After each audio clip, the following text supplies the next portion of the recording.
dust, He has ransomed me. His grace runs deep. While I was a slave to sin. Allons pendant quelques minutes partager la parole de Dieu. Cette réunion n'est pas une réunion de... Ce n'est pas une réunion d'études bibliques. C'est une réunion de prière. Et donc, nous ne passerons pas beaucoup de temps à partager ou à faire des études bibliques longues, mais nous voulons capturer ou saisir la pensée de Dieu pour nous permettre de prier et de prier profondément. Pendant que tu seras en train de prier, n'est-ce pas, tu prieras avec soif, avec désir, avec la soif et le désir de rencontrer le Dieu Tout-Puissant. La soif et le désir de rencontrer le Dieu qui peut toutes choses. Parce que ce soir, le thème sur lequel nous sommes en train de prier, c'est la rencontre avec le Dieu Tout-Puissant. La rencontre avec le Dieu Tout-Puissant. Vous comprenez que ce n'est pas un thème d'enseignement, mais c'est un thème de prière. Ce n'est pas un thème d'enseignement, c'est un thème de prière. Et nous voulons donc prendre les choses de cette façon. Et pendant que je serai en train de parler, si toi tu ressens le fardeau de continuer à prier, lève-toi là où tu te trouves, commence à prier. Ne me suis même pas. Commence à prier. Mais ce que nous voulons ce soir, c'est non seulement d'élever notre compréhension, notre révélation de qui est Dieu, de qui est le Dieu que nous sommes en train de servir, mais c'est aussi d'expérimenter lui d'une manière ou d'une autre, comme le Dieu Tout-Puissant. Comme le Dieu Tout-Puissant. Dans Jérémie chapitre 29, le verset 13, la Bible dit que Dieu se laisse trouver par celui, n'est-ce pas, à celui qui le cherche. Et il dit qu'il se laisse trouver, n'est-ce pas, à celui qui le cherche, n'est-ce pas. Nous avons dit la dernière fois que Dieu aime que l'on puisse le chercher. Dieu aime que l'on puisse chercher sa face. C'est comme ça que dans Jérémie 33, 3, il est en train de dire « Invoque-moi, je te répondrai. » Invoque-moi, n'est-ce pas? Pourquoi est-ce que Dieu ne nous donnerait pas les réponses que nous cherchons directement? Non, Dieu aime qu'on le cherche. Il aime qu'on le cherche. Mais lorsqu'il est en train de dire, n'est-ce pas, lorsqu'il aime, n'est-ce pas, qu'on est en train de le chercher, il nous donne aussi une garantie. Il dit qu'il se laisse trouver, n'est-ce pas? Pour ceux qui sont en train de le chercher. Jérémie chapitre 29, verset 13. Vous me chercherez et vous me trouverez si vous me cherchez de tout votre cœur. De tout votre cœur. Vous me cherchez, vous me trouverez si vous me cherchez de tout votre cœur. Verset 14, la Bible dit, je me laisserai trouver par vous, dit l'Éternel, et je ramènerai vos captifs. Vous me chercherez et vous me trouverez si vous me cherchez de tout votre cœur. Un des grands problèmes, n'est-ce pas, dans la vie chrétienne ou dans la plupart des chrétiens, quand il s'agit de la prière et surtout des longs moments de prière, c'est le désir, la soif et la volonté de réellement chercher Dieu. De réellement chercher Dieu. Tout le monde peut faire des prières. Tout le monde peut prendre quelques minutes et aller prier. Mais ce n'est pas tout le monde qui cherche Dieu. On cherche Dieu en priant. Mais toute prière, ce n'est pas chercher Dieu. La prière a des dimensions. Et Dieu est en train de dire, quand on le cherche, il se laisse trouver. Quand on le cherche, il se laisse trouver. Quand on le cherche, il se laisse trouver. N'est-ce pas? Et il dit, vous me chercherez et vous me trouverez si vous me cherchez de tout votre cœur. Un autre problème, c'est jusqu'où est engagé ton cœur quand tu es en train de chercher Dieu. Parce que chercher Dieu, c'est une bonne chose. Mais l'engagement de ton cœur dans la recherche influence les résultats que tu peux avoir. Si tu le cherches de tout ton cœur. La question que je nous pose ce soir, c'est, alors que nous sommes tous ici, combien d'entre nous ici sont en train de chercher Dieu de tout leur cœur? Combien sont en train de chercher la face de Dieu de tout leur cœur? Es-tu venu avec un esprit religieux ou est-ce que tu es venu avec l'esprit de quelqu'un qui veut trouver Dieu? Es-tu venu sans attente ou est-ce que tu es venu avec des attentes et avec un grand désir? Vous me chercherez, vous me trouverez si vous me cherchez détruire votre cœur. Dans Jean 7, verset 37, que j'ai cité au début, n'est-ce pas, de ces moments de prière, la Bible dit que c'est lui qui a soif vienne et qu'il boive. Tu ne boiras jamais si tu ne viens pas avec soif. Si tu n'as pas soif, tu ne boiras jamais. Ce qui te pousse à aller chercher un verre d'eau, c'est le désir que tu ressens à l'intérieur de toi-même, qui te dit ton corps ou ton système a besoin d'eau. Si dans ton esprit, il n'y a pas le désir qui t'amène ou qui te pousse vers Dieu, alors tu ne boiras jamais. Et de la même manière, dans un moment de prière, tu ne boiras jamais si tu ne viens pas avec soif. Si tu ne viens pas avec soif. La différence entre la femme à la perte de sang et les personnes qui étaient en train de presser Jésus, c'est qu'il y avait quelqu'un qui venait avec soif et les autres venaient religieusement, par mouvement, par esprit moutonnier. Mais cette femme est venue avec soif. Et cela a déclenché des choses dans le spirituel. Jésus n'était plus seulement ce jeune homme qui marchait, mais Jésus était la source d'eau vive. Si tu viens avec soif, tu recevras. Mais si tu viens sans soif, tu partiras tel que tu es venu. Tu ne boiras jamais au-delà de ta soif. Jamais. Si ta soif est grande, tu boiras beaucoup. Mais si ta soif est petite, tu boiras peu. Et si tu n'as pas de soif, tu ne boiras pas. Tu ne boiras pas. Vous savez, quand il s'agit de recherche de Dieu, ou quand il s'agit de venir dans la présence de Dieu pour chercher sa face, Dieu se révèle à nous en fonction de 3 éléments principaux. Le premier élément, c'est en fonction des besoins que tu as. Remarquez bien dans la Bible, Dieu s'est révélé aux gens en fonction des besoins qu'ils avaient. Quand un besoin s'est manifesté, Dieu s'est révélé comme celui qui vient répondre à ces besoins. Et bien, ma prière ce soir, c'est que Dieu se révèle à toi comme celui qui peut répondre aux besoins qu'il y a dans ton cœur.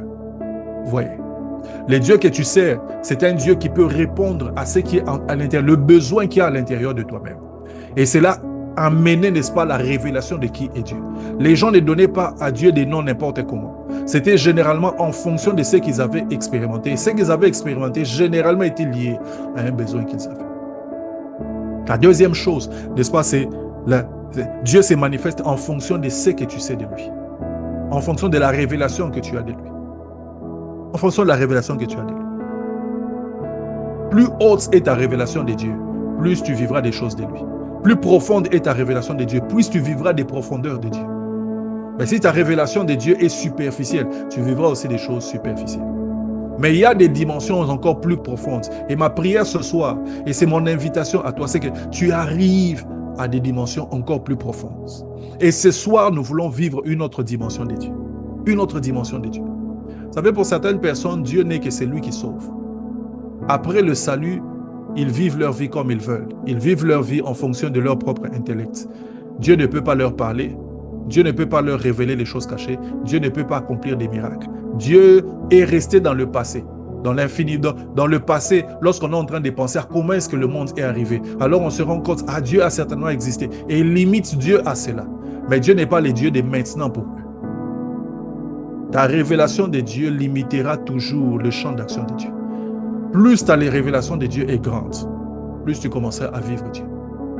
Et la troisième chose, n'est-ce pas, qui conditionne la manifestation de Dieu, c'est la soif que tu as. Le désir de voir Dieu maintenant.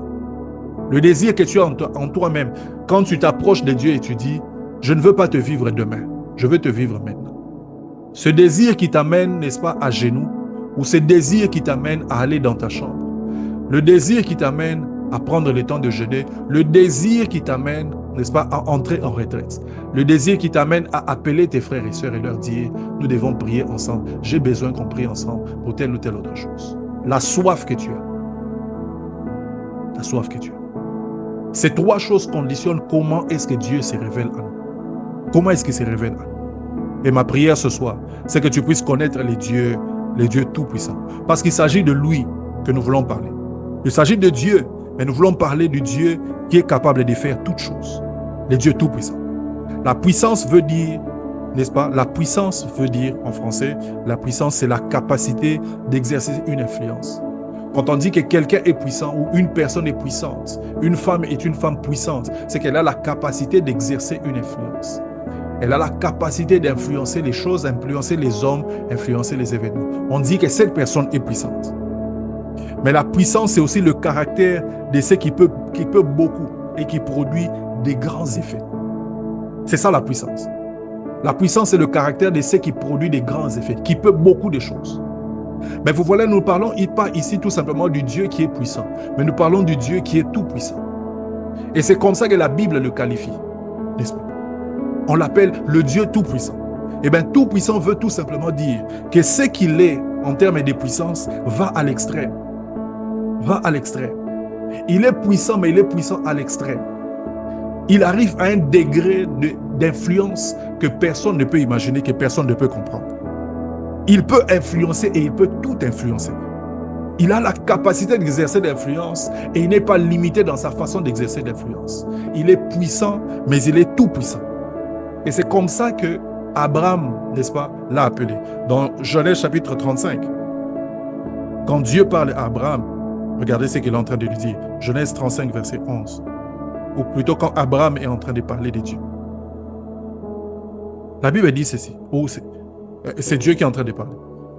La Bible dit ceci. Et plutôt, quand il est en train de parler à Jacob, excusez-moi. Il dit, Dieu lui dit, tu es le Dieu. Dieu lui dit, je suis le Dieu Tout-Puissant. Ça, c'est Dieu lui-même. Quand il se présente à Jacob, il lui dit, je suis le Dieu Tout-Puissant. Mais ensuite, il lui dit, sois fécond et multiplie. Une nation et une multitude de nations naîtront de toi. Et des rois sortiront des terrains. Pourquoi est-ce qu'il parle à Jacob de cette façon? Pourquoi est-ce qu'il parle à Jacob de cette façon? Parce que Jacob se trouve dans une forme de croisée des chemins, n'est-ce pas? Il se trouve dans une forme de croisée des chemins à un moment où il se sent vulnérable. Et sa vulnérabilité remet en question, n'est-ce pas, les promesses qui avaient été faites déjà, n'est-ce pas, à son grand-père, à Abraham et à son père après lui.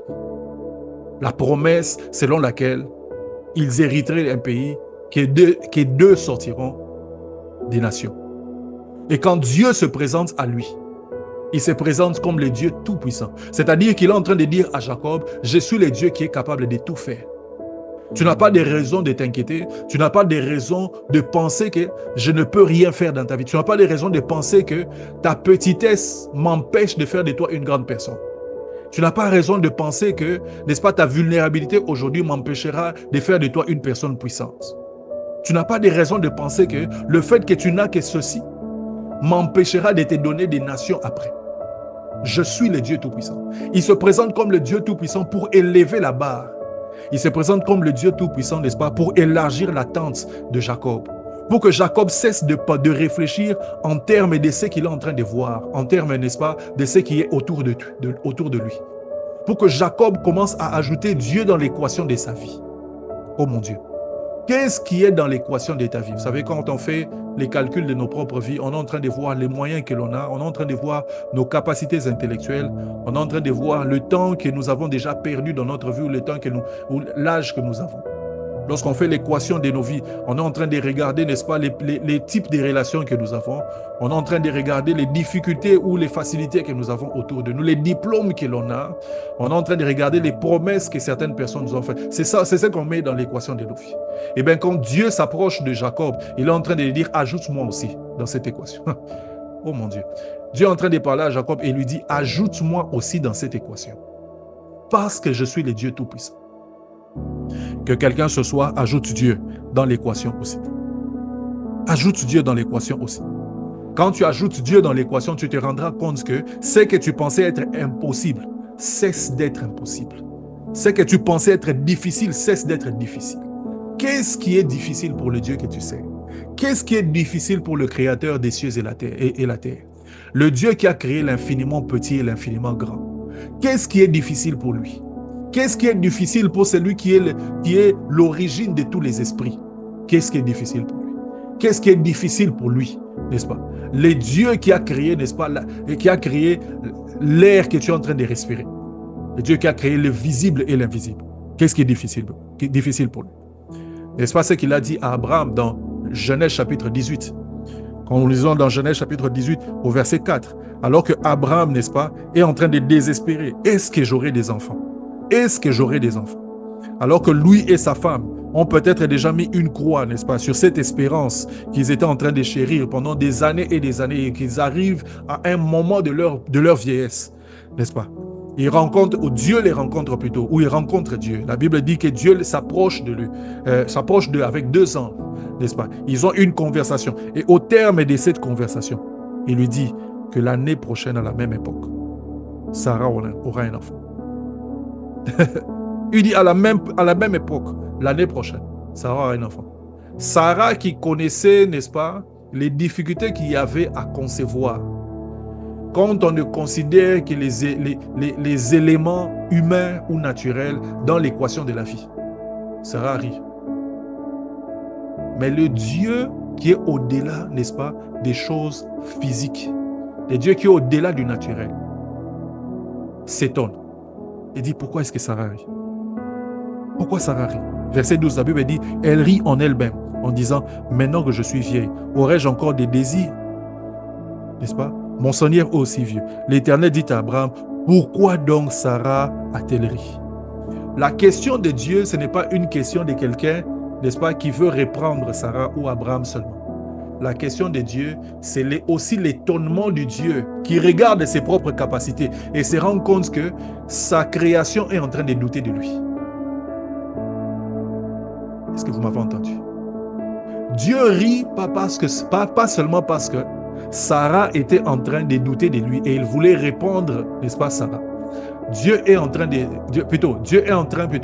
s'indigner ou pose la question, pas parce que seulement Sarah avait été en train de s'indigner et qu'il voulait répondre à Sarah. Dieu pose la question parce qu'il s'étonne que sa création est en train de penser que lui, il avait des limites et que des choses aussi simples étaient difficiles pour lui. Pourquoi Sarah rit-elle? Pourquoi Sarah rit-elle? Pense aux choses difficiles de ta vie. Pense aux choses compliquées auxquelles tu fais face. Pense à ces choses. Et souviens-toi que le Dieu que tu sers est le Dieu Tout-Puissant. Le Dieu que tu sers est le Dieu Tout-Puissant. Il n'est pas seulement puissant, il est Tout-Puissant. Et la Bible dit, n'est-ce pas, est-ce que vraiment, au verset 14, n'est-ce pas, et plutôt, pourquoi Sarah dit-elle en disant, est-ce que vraiment j'aurai un enfant, moi qui suis vieille? Et regardez la question de Dieu au verset 14, il dit, y a-t-il rien qui soit étonnant de la part de Dieu? Y a-t-il rien qui soit étonnant de la part de l'Éternel? Cette question peut aussi être traduite en disant, y a-t-il quelque chose de difficile pour l'Éternel? Y a-t-il quelque chose? Is there anything too hard? C'est comme ça que l'on le dit en anglais. Is there anything too hard? Is there anything too hard? Y a-t-il quelque chose de trop difficile? J'aimerais ce soir que dans ta tête, n'est-ce pas, les barrières puissent tomber. Que tu puisses te rendre compte que le Dieu que tu es en train de servir est tout puissant. Ce n'est pas parce que tu ne peux pas le toucher avec tes mains que ce Dieu-là a cessé d'exister. Ce n'est pas parce que tu ne peux pas le toucher avec tes mains que ce Dieu est incapable de te toucher lui, de te toucher toi. Y a-t-il quelque chose y a-t-il quelque chose d'étonnant de la part de l'Éternel? Y a-t-il quelque chose d'étonnant? Genèse chapitre 48. Regardez ce que Jacob est en train de dire encore. Alors qu'il est dans sa vieillesse et qu'il entend dire que son fils Joseph est en train de venir. Genèse 48, verset 3. La Bible dit, Jacob dit à Joseph, le Dieu Tout-Puissant m'est apparu à Luz. Le Dieu Tout-Puissant m'est apparu à Luz. Et il rappelle, n'est-ce pas, l'expérience de Genèse 35. Il dit, le Dieu Tout-Puissant m'est apparu à Luz, dans le pays de Canaan, et il m'a béni. Ça, c'est un homme qui est en train de parler avec des assurances. Il m'a donné il m'a donné des garanties. Je suis vieux, je suis en train de partir. Mais écoute ce que je vais te dire. Le Dieu Tout-Puissant m'a apparu à Luz. Et il m'a béni. Il m'a donné les garanties. Et il m'a dit, je te rendrai fécond, je te multiplierai. Je ferai de toi une multitude de peuples. Je te donnerai ce pays à ta postérité après toi, pour qu'elle le possède pour toujours. Maintenant, les deux fils qui te sont nés au pays d'Égypte, avant mon arrivée vers toi en Égypte, seront à moi. Ephraim et Manassé seront à moi, comme Ruben et comme Simeon. Remarquez encore qu'il est en train ici de rappeler cette caractéristique de Dieu. Pourquoi? Parce qu'ils se retrouvent dans un temps de vulnérabilité. Ils sont en Égypte, à un endroit où on a l'impression que la promesse est passée depuis longtemps. Mais il rappelle que le Dieu qui lui a apparu, c'était le Dieu Tout-Puissant. Le Dieu qui lui avait apparu à Luz, c'était le Dieu Tout-Puissant. Le Dieu qui est capable de faire n'importe quoi. Le Dieu qui m'a dit qu'il me rendra fécond. Et quand il est en train de le dire comme ça à Jacob, c'est pour lui inculquer, n'est-ce pas, cette même vision, pour lui dire, le Dieu là m'a dit que je serai fécond. Ce sont des nations qui sortiront de moi. Donne-moi tes fils pour qu'ils participent aussi à cette bénédiction. Et Dieu Tout-Puissant. Quand Dieu apparaît à Marie et il lui dit que tu auras un enfant, Marie dit, comment cela se fera-t-il?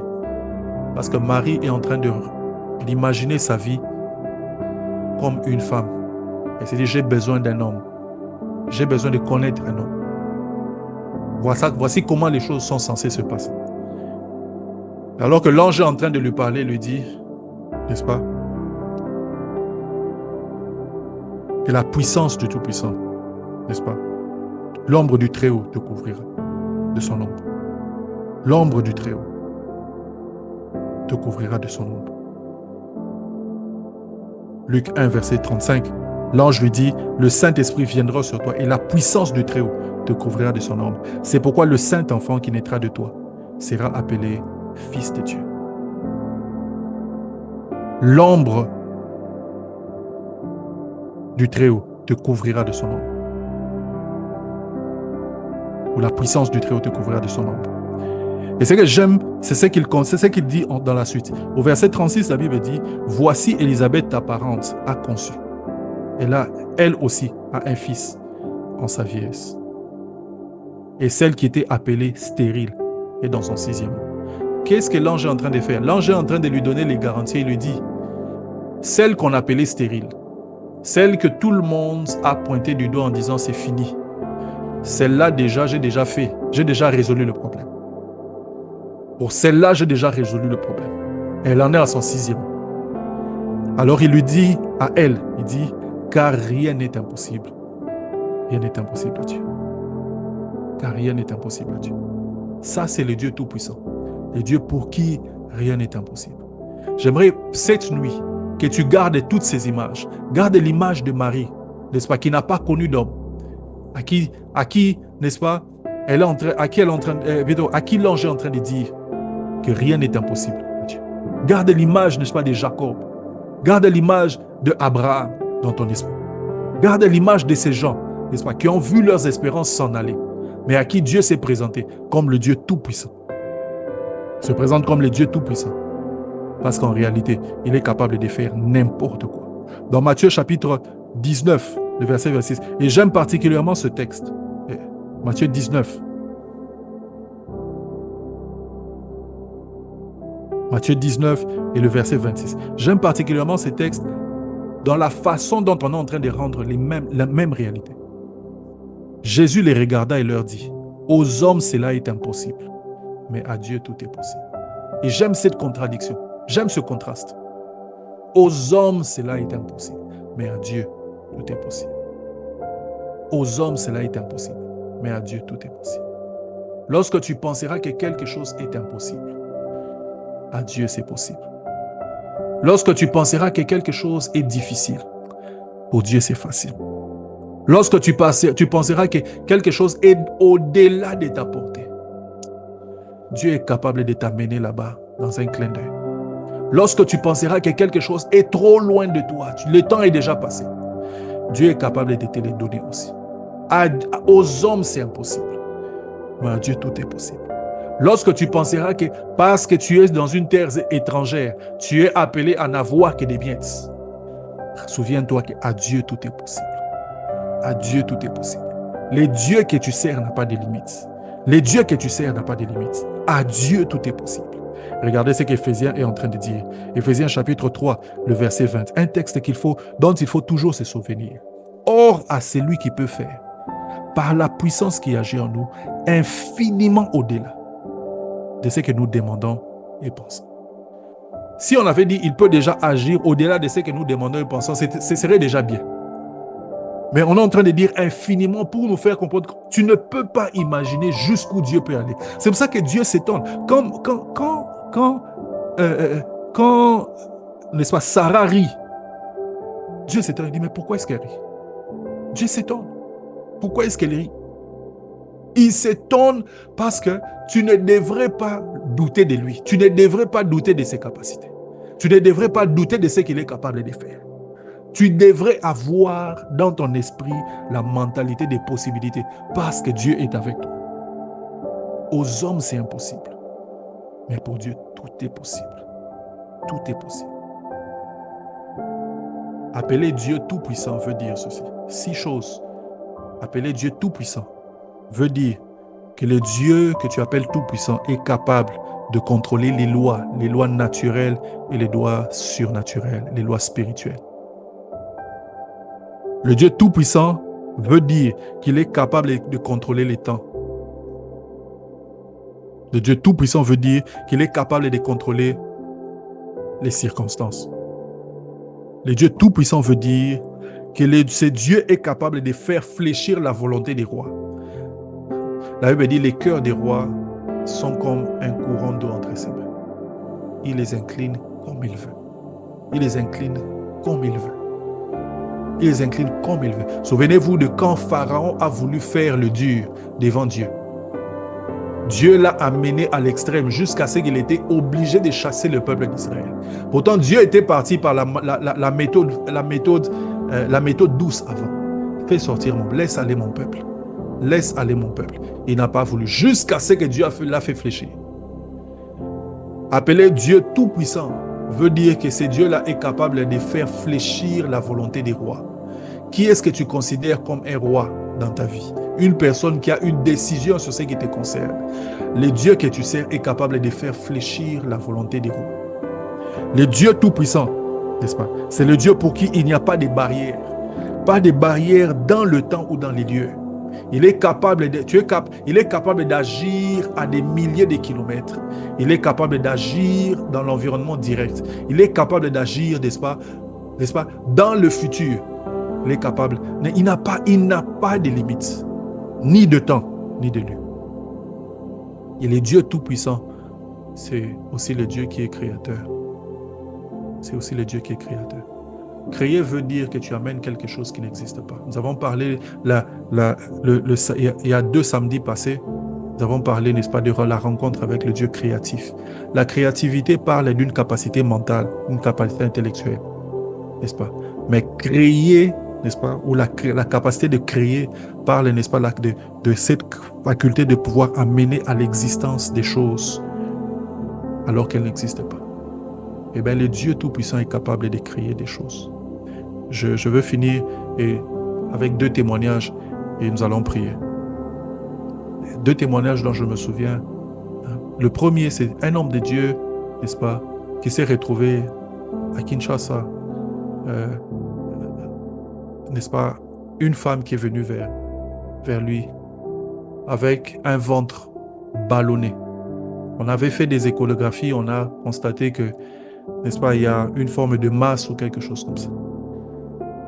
Cet homme de Dieu est en train de dire, il dit, quand cette femme est venue vers moi, elle était en train de pleurer, j'ai commencé à prier. Il a dit qu'il a commencé à prier pour cette femme. Il a chassé, il a menacé les esprits, n'est-ce pas, qui étaient en train de la harceler. Et à un moment, cette femme est tombée par la puissance de Dieu. Alors qu'elle se retrouvait par terre, il a fait une déclaration osée. Il a dit, Seigneur, je prie que tu fasses un miracle créatif. Et la femme est partie. Quelques jours ou quelques semaines plus tard, quand elle revient avec une échographie, au lieu de voir une masse, on a vu un enfant. Ah, je sais, tu t'es posé la question de savoir, est-ce que ce genre de choses se passent? C'est le genre de choses que Dieu fera dans ta vie, n'est-ce pas? Pour que tu saches qu'il est le Dieu Tout-Puissant. Il fera des choses qui te dépassent. Parce que le Dieu Tout-Puissant veut dire qu'il est créateur, qu'il est capable de faire des choses qui dépassent notre entendement. Il y a un autre témoignage. On parle de cet homme de Dieu, Mouzé Haïdi Nabala. Pour ceux qui connaissent l'église Nzambe Malamu, des gens qui ont influencé, n'est-ce pas, le mouvement du réveil à Kinshasa. Eh bien, Mouzé Haïdi Nabala, qui était né spirituellement, n'est-ce pas, de Tommy Lee Osborne, n'est-ce pas, dans une campagne d'évangélisation, alors que c'était lui-même, il était un bandit. On dit qu'une fois, on l'a amené, une femme est venue vers lui avec un enfant en pleurant. Il a dit, si je n'ai pas un garçon, mon mari va me chasser. Et il faut comprendre qu'à l'époque, n'est-ce pas, beaucoup de gens ne priaient pas. Et les femmes ou des personnes qui allaient dans les groupes de prière, on ne les considérait pas comme des chrétiens. On les appelait binzam, binzam, et on disait beaucoup de choses. Et il y avait donc cette dame qui était à l'église, qui n'avait que des filles. Et à l'époque, évidemment, où cet homme, il voulait avoir un homme.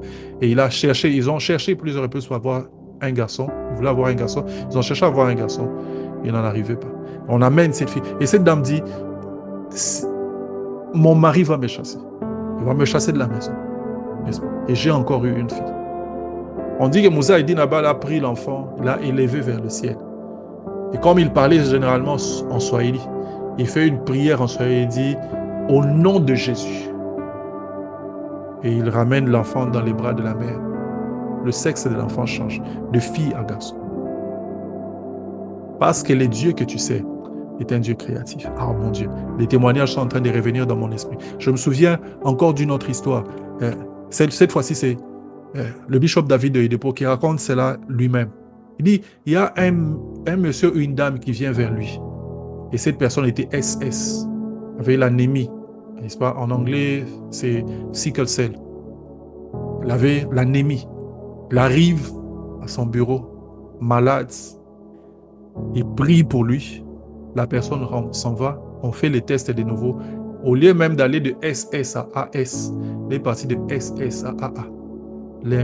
Plus de traces. Alors que c'est quelque chose qui est génétique.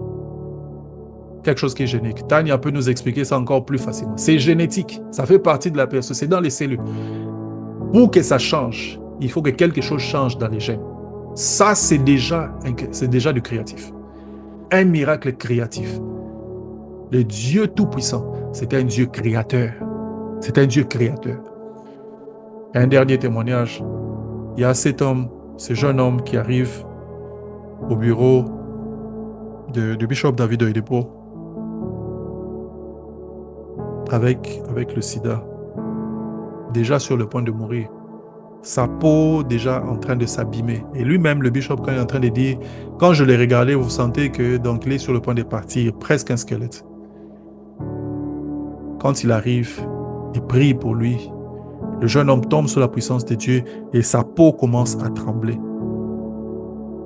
Alors il dit à Dieu, Seigneur, tu étais devant la tombe de Lazare. Tu as appelé Lazare et Lazare est sorti. Ce jeune homme n'est même pas encore dans la tombe. Ramène-le aussi à la vie.